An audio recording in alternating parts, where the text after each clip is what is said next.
Hello everyone. In this video, we will learn how to annotate in your book. But first, what is annotating?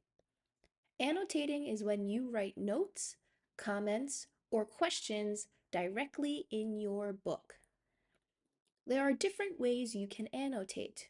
For example, you can circle unknown words, underline confusing parts, draw pictures to help you understand, or take short notes on the side of each paragraph.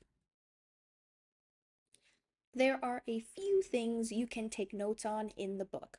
For example, you can write Korean definitions of unknown words. You can write questions you have to ask the teacher in class the next time you see them. You can write short comments on what is happening in the story, or you can make future predictions.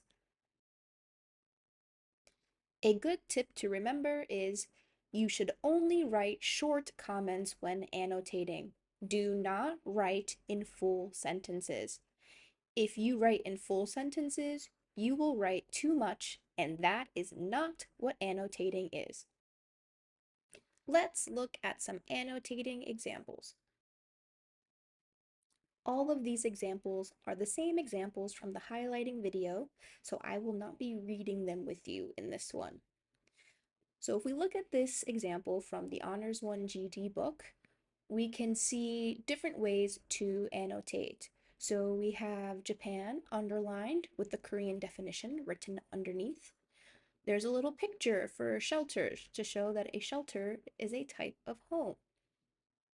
Then we have disaster area circled with a question mark and eco-friendly circled with a question mark to show that we don't understand what that means and we need to ask our teacher later.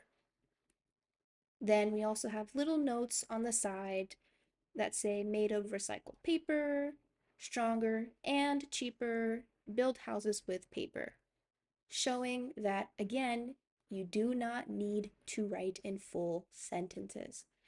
Keep it short, keep it simple. This example is from the Leaders 1 English textbook. Again, we have some simple notes on the side. We are summarizing what we understand. So, we understand that he learned from Storm.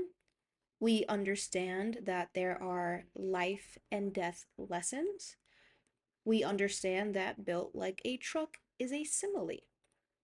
And we are confused about joy. So we need to ask our teacher about that in class.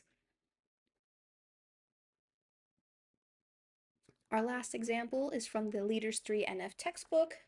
So again, we have some things circled, written down. For example, we have athlete with the question mark.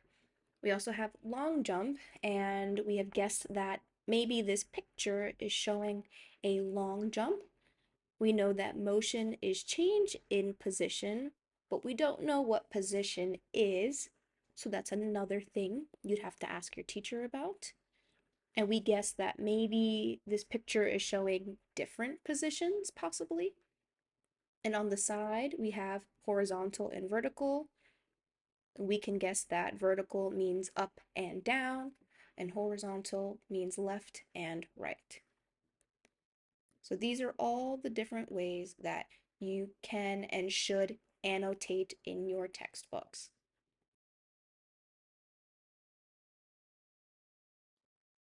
In our next video, we will learn how to take notes. So please watch the next video to learn how to take notes in your notebook. Thank you for watching.